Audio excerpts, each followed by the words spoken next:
Buen día. A continuación vamos a tener la introducción de los integrantes del Comité de Convivencia Laboral.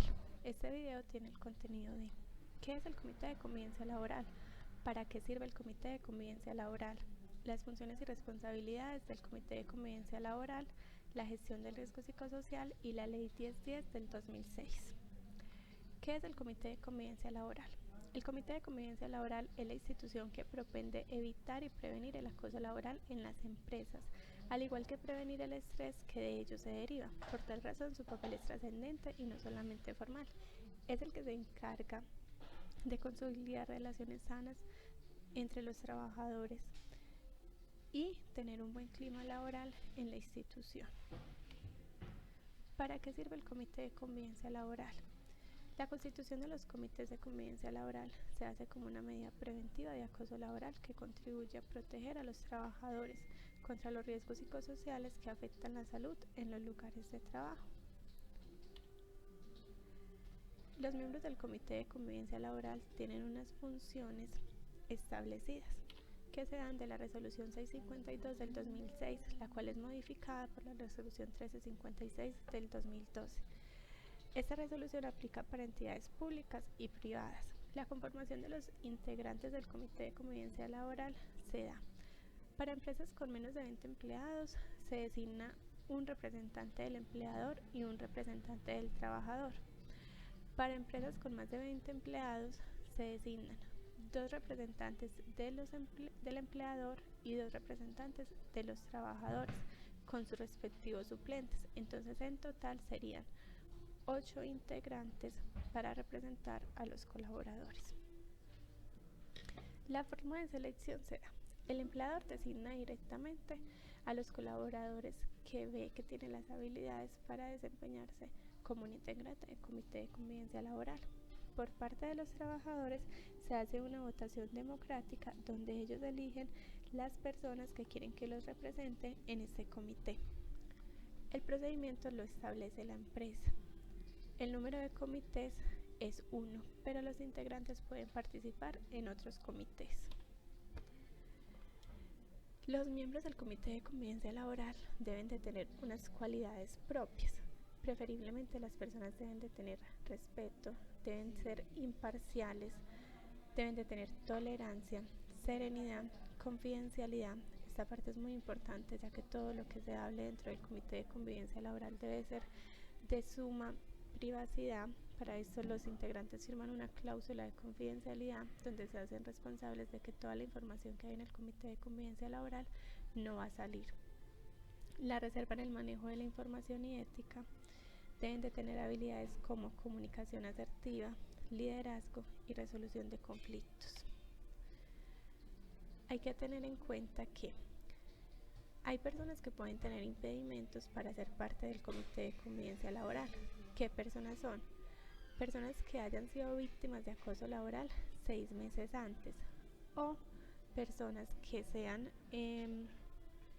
acosadas de acoso laboral por lo menos 6 meses atrás. En caso de que se llegue a presentar un acoso laboral por parte de uno de los miembros del Comité de Convivencia Laboral, este integrante debe ser retirado del comité y pasará a ser revisada la solicitud del empleado. Periodo. El periodo del Comité de Convivencia tiene como vigencia 2 años. Los dignatarios son: se elige un presidente y se elige el secretario. Estos se eligen internamente los miembros del comité. ¿Cuáles son las funciones que tienen los integrantes del Comité de Convivencia Laboral?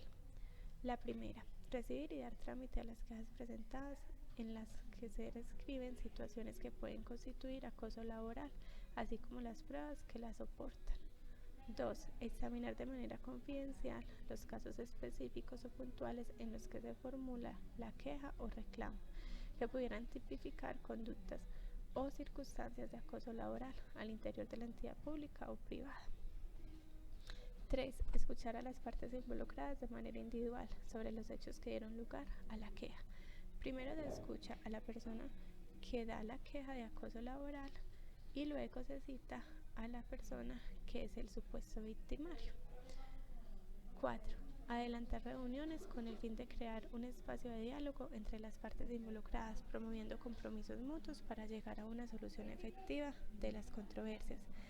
Cuando se escucha a las partes interesadas, se pasa a citarlos con el fin de mediar ante esta situación y evitar que se siga dando la situación de posible acoso laboral. 5. Formular un plan de mejora concertado entre las partes para construir, renovar y promover la convivencia laboral, garantizando en todos los casos el principio de confidencialidad. De esta reunión debe de salir un plan de mejora para que no se vuelva a repetir una situación como esta. 6. Hacer seguimiento a los compromisos adquiridos por las partes involucradas en la queja, verificando su cumplimiento de acuerdo a lo pactado. 7. En aquellos casos en que no se llegue a un acuerdo entre las partes, no se cumplen las recomendaciones formuladas o la conducta persiste, el Comité de Convivencia Laboral deberá remitir la queja a la Procuraduría General de la Nación. Tratándose del sector público, en el sector privado, el Comité de Convivencia Laboral informará a la alta dirección de la empresa, cerrará el caso y el trabajador puede presentar la queja ante el inspector de trabajo o demandar ante un juez competente. En caso de que no se llegue a una solución, entonces se pasaría a reportar la queja para que ya sean las gerencias las que tomen pues como las decisiones pertinentes, y el trabajador también queda en libertad de que puede presentar su queja ante la entidad.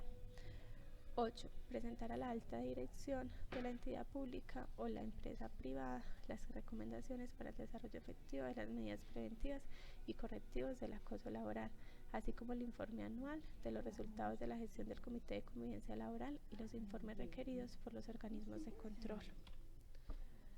9. Hacer seguimiento al cumplimiento de las recomendaciones dadas por el Comité de Convivencia Laboral a las dependencias de gestión del recurso humano y salud ocupacional de las empresas e instituciones públicas. 10. Elaborar informes trimestrales sobre la gestión del comité que incluye estadísticas de las quejas, seguimiento de los casos y recomendaciones, los cuales serán presentados a la alta dirección de la entidad pública o privada. Entonces, en el año se deben de presentar informes trimestrales y un informe anual, en el cual deben de estar plasmado toda la gestión que tuvo el Comité de Convivencia Laboral con el fin de evitar y prevenir el acoso laboral entre los colaboradores. Las responsabilidades de los miembros son: 1. Asistir puntualmente a las reuniones en la fecha y hora estipulada. Las reuniones son trimestrales, pero pueden haber reuniones extraordinarias con el fin de aclarar o tener algo que tenga pendiente el Comité de Convivencia Laboral que se necesitan reunir. Para esto se hacen reuniones extraordinarias. 2. Cumplir las funciones como miembros del Comité de Convivencia Laboral. 3. Firmar las actas de las reuniones en las cuales participa. 4. Proponer acciones de mejora para implementar al interior del Comité de Convivencia. 7. Realizar campañas y actividades de prevención dirigidas a todo el personal de la empresa. Y 6. Realizar la elección del secretario del Comité de Convivencia Laboral. Dentro del Comité de Convivencia Laboral también se hace la gestión del riesgo psicosocial en compañía con el área de gestión humana. El objetivo es proponer alternativas de identificación, evolución, seguimiento para la prevención de los factores de riesgo psicosocial, mejorando así las condiciones laborales. Principales consecuencias del riesgo psicosocial. Una de las causas a las que se puede estar involucrados los miembros son el estrés, ¿cierto? El estrés es un factor de reacciones emocionales, cognitivas, fisiológicas y de comportamiento a ciertos aspectos adversos o nocivos del contenido del trabajo, organización del trabajo y el medio ambiente de trabajo. Un estado que se caracteriza por altos niveles de excitación y de respuestas y la frecuente sensación de no poder afrontarlos. Entonces, una persona puede sufrir acoso laboral y por medio de esto puede estar en constante estado de estrés, lo que hace que la persona no haga su trabajo al 100%, que la persona tenga de pronto dificultades en el trabajo, que la persona tenga ya una negativa hacia la entidad o empresa. El síndrome de burnout o desgaste profesional es el resultado de un proceso de estrés crónico laboral y organizacional que termina en un estado de agotamiento emocional y de fatiga desmotivante para las tareas laborales, agotamiento emocional, despersonalización y baja realización personal. El síndrome de Burnout es lo que conocemos normalmente como el bullying en los colegios, pero ya cuando es algo laboral se llama síndrome de Burnout, y el cual puede estar afectado por diferentes causas. Los pasos para la evaluación de riesgo psicosocial son: identificación de factores de riesgo psicosocial, la elección de la metodología colombiana de batería de riesgo psicosocial y la recomendada. Entonces, se debe mirar qué factores se quieren intervenir en la encuesta de riesgo psicosocial. Para eso hay una batería que es la batería del ministerio, la cual tiene varios cuestionarios que nos permiten identificar unos factores intralaborales, extralaborales e individuales. También hay unos factores que salen por áreas, para los cuales se mide y se da respuesta a qué puede estar pasando en la institución. Para eso se debe tener una planificación y realización del trabajo de campo. Se debe planificar en qué momento se hace la encuesta, a qué personas se hace la encuesta y cómo se debe hacer. Se debe hacer un análisis de los resultados, se hace una elaboración y puesta en marcha de un programa de intervención y se hace seguimiento y control a las medidas adoptadas. Para eso se debe contratar un psicólogo especialista en seguridad y salud en el trabajo, el cual es el encargado de realizar la batería de riesgo psicosocial a los trabajadores. Este debe entregar un informe a la entidad y de este informe debe salir un plan de trabajo para gestionar todos esos factores que nos pueden salir en riesgo alto, bajo o medio. Los factores psicosociales. ¿Qué son los factores psicosociales? Entonces se refieren a los aspectos intralaborales, extralaborales e individuales, que en una interrelación dinámica producen efectos de naturaleza psíquica, exigencia mental de tipo cognitivo y psicoafectivo y física, esfuerzo físico, y tiene incidencia en el desempeño de las labores. Entonces, se puede prevenir el acoso laboral, mejorar la salud en los trabajadores, las implicaciones que puede tener un desgaste en los trabajadores, ya sea físico, mental o de trabajo. Permite el desarrollo de las instituciones y un buen rendimiento en los trabajadores. Tipos de factores psicosociales. Entonces, los intralaborales son todos esos factores que la organización genera, digamos, para que las personas puedan tener una carga o un factor negativo en cuanto a riesgo psicosocial. Entonces, los intralaborales es la gestión organizacional, características de la organización del trabajo, características del grupo social del trabajo, condición de la tarea, carga física, condiciones del medio ambiente de trabajo, interfase personal-tarea, interfase persona-tarea, la jornada de trabajo, el número de trabajadores por tipo de contrato, tipo de beneficios a través de los programas de bienestar de la empresa. Entonces, una entidad debe de tener muy bien conformado todo lo que tiene que ver con los planes de beneficios, de bienestar, los tipos de contratos, las jornadas, garantizar que las jornadas que tengan no sean jornadas muy largas, que permitan generar estrés en los trabajadores, que las condiciones del trabajo sean las adecuadas, que la carga física no sea pues mucha, las condiciones de la tarea, todo, como tener todo muy bien estipulado para que los trabajadores no tengan ningún tipo de carga que le permita generar pues un estrés alto. ¿Cómo lo intervengo? Entonces, establecer acciones de promoción de la salud y prevención de enfermedades en la población trabajadora de la empresa. Hay otros factores. Los factores extralaborales son todos esos factores que influyen en la persona y no hacen parte del trabajo.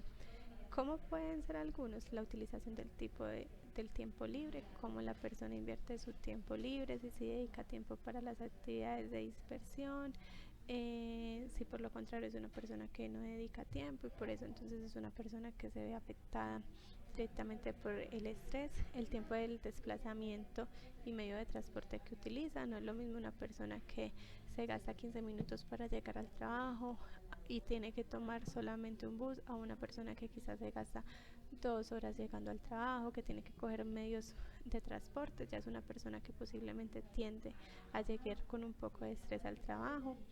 La pertenencia a redes de apoyo social, en qué grupos está, cómo se divierte, en qué pasa su tiempo libre, las características de la vivienda, si su vivienda es una vivienda tranquila, si las condiciones de la vivienda son adecuadas, el acceso a los servicios de salud, todos esos factores extralaborales que están por fuera que pueden afectar la vida de los trabajadores en cuanto al estrés.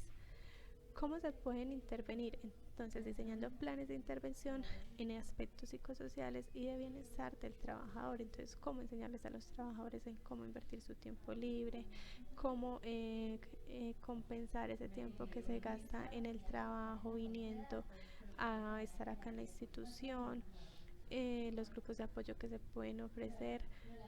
En sí, hay muchos factores extralaborales que no se pueden intervenir desde la entidad, pero que sí se pueden dar tipsitos para que los colaboradores saquen todos esos factores extralaborales que los afectan y no influyan en el trabajo.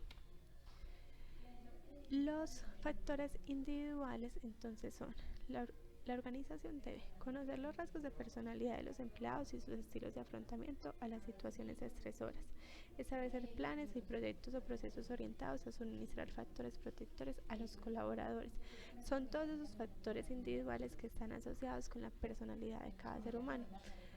No para todas las personas es lo mismo una situación, ¿cierto? Por ejemplo, hay una persona que le puede generar estrés tener mucho trabajo, como hay otra persona que no puede tener mucho trabajo y no se estresa. Hay una persona que le puede generar estrés tener que dejar su niño en la casa sin saber quién lo cuida. Entonces son todos esos factores que son muy de la persona y que la empresa también debe aprender a conocer a sus trabajadores y generar planes para que ellos se sientan más interiorizados en la institución. Hay una ley, que es la ley 1010 del 2006, que es la que se encarga de promover y vigilar qué es el acoso laboral, ¿cierto? Dar todos los conceptos de qué es acoso y qué no es acoso. Para hablar de acoso laboral, entonces tenemos que tener claro este concepto. El acoso laboral es toda conducta persistente y demostrable encaminada a causar daño. ¿Qué tipo de daño? Miedo en la persona, perjuicio laboral, insatisfacción laboral e intimidación. El acoso laboral tiene unas fases. Para hablar de acoso laboral tiene que pasar cierto tiempo y ciertas características para que se pueda consolidar como acoso laboral. La primera fase es la fase 1, que es una fase corta, inicia con aparición de conflictos sutiles, diferencias aparentemente insignificantes entre los colaboradores y van avanzando, ¿cierto? Por ejemplo, en esta, la persona no sabe bien que está siendo acosada, es un roce, pero quedan ahí como con un malestar y posiblemente hay una persona que le da más trascendencia a la situación y por eso se llega como una fase 2. La fase 2 es sistematización o mobbing. Como les decía anteriormente, el mobbing es lo que se vive en las empresas, ¿cierto? Este es un hostigamiento con mayor frecuencia, se da mínimo de una vez por semana, por al menos 6 meses. Es un proceso nocivo en especial para la víctima. Se produce aislamiento, disminución de la autoestima, pensamientos recurrentes de insatisfacción o de resentimiento contra su agresor, apariencia de síntomas ansiosos, depresivos. Entonces, para hablar de acoso laboral se tiene que tener por lo menos 6 meses en que la persona se sienta afectada así. No quiere decir que en una semana mi jefe quizás me llamó la atención porque yo no hice las cosas como las debía hacer, no me los dijo en una muy buena forma y ya me está acosando, pero fue solamente una vez y ya se hablaron las cosas y siguió la relación normal. Ahí no es acoso laboral. Se dio un problema y fue solamente por 20 días, por así decirlo, y ya entonces ahí me están haciendo acoso laboral. No, tiene que ser persistente y demostrable.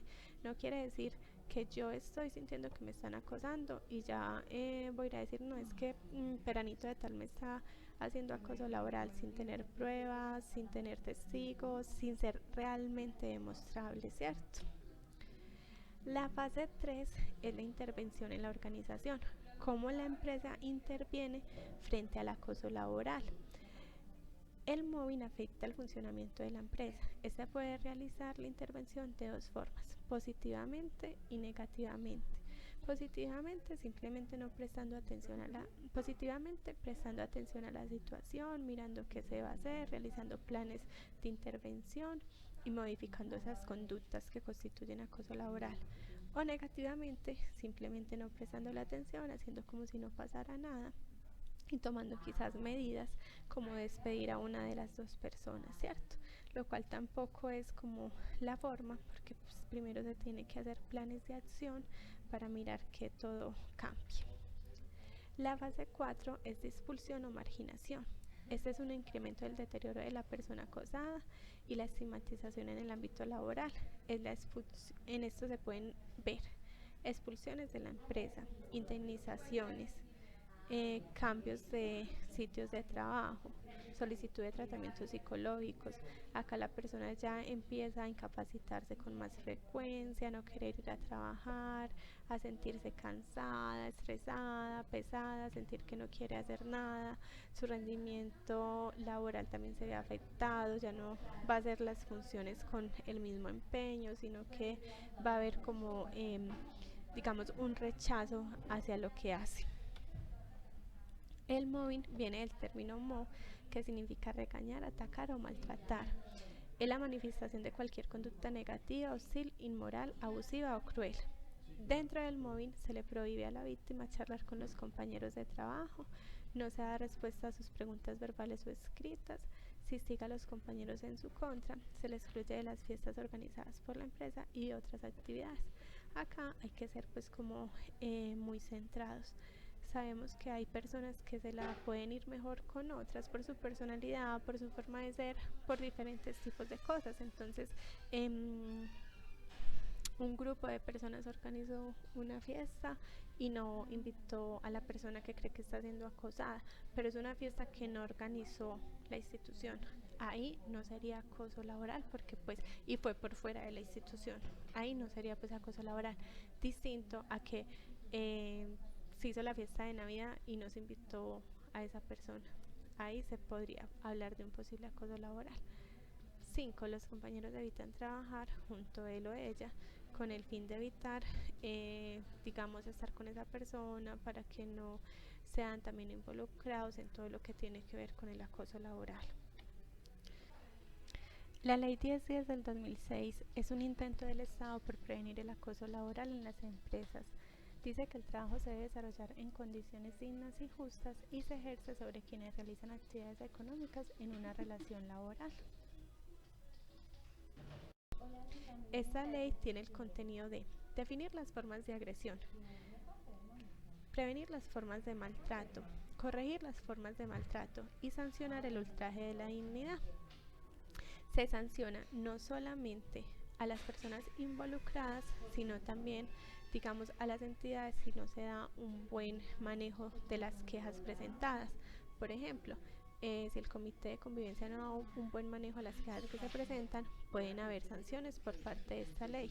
Lo mismo las empresas, si la empresa no hace nada para corregir esas formas de maltrato entre los trabajadores, puede ser sancionada. O si es una sola persona la que hace este acoso, también puede estar sancionada. Es claro,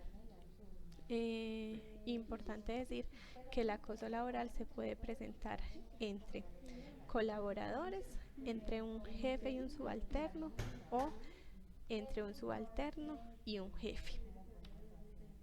¿Qué conductas constituyen el acoso laboral? Entonces, la agresión física, expresiones ultrajantes y discriminatorias, amenazas de despido injustificada, alusión pública a hechos que pertenecen a la vida privada de alguien, el envío de anónimos, llamadas telefónicas y correos electrónicos injuriosos, la exigencia laboral excesiva, la negativa injustificada de permisos.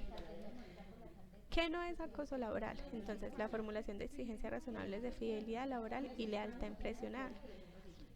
Que la empresa exija que usted tenga lealtad, que tenga confidencialidad frente a los procesos, frente a las situaciones que se manejen ahí, eso no es acoso laboral. La formulación de circulares o memorandos de servicios encaminados a solicitar exigencias técnicas o mejorar eficiencia laboral tampoco es acoso laboral. La solicitud de cumplir deberes extras de colaboración con la empresa o la institución cuando sean necesarios para la continuidad del servicio para solucionar situaciones difíciles en la operación de la empresa o la institución y los roces habituales entre personas, fricciones o incidentes de trabajo. Por eso decíamos que en la primera fase no se habla de un acoso laboral porque pueden haber situaciones que sean de roces comunes entre compañeros. Es importante saber que hay que tener en cuenta todas estas funciones, toda esta gestión que hace el Comité de Convivencia Laboral, dar un buen trámite a las quejas y estar muy pendiente de todo lo que tiene que ver frente al Comité de Convivencia Laboral. Lo más importante es que cuando se ingresa al Comité de Convivencia Laboral hay que tener confidencialidad respecto por las actividades que se hacen en él y ser muy responsables frente a todo lo que tiene que ver con el Comité de Convivencia. Muchas gracias por la atención prestada.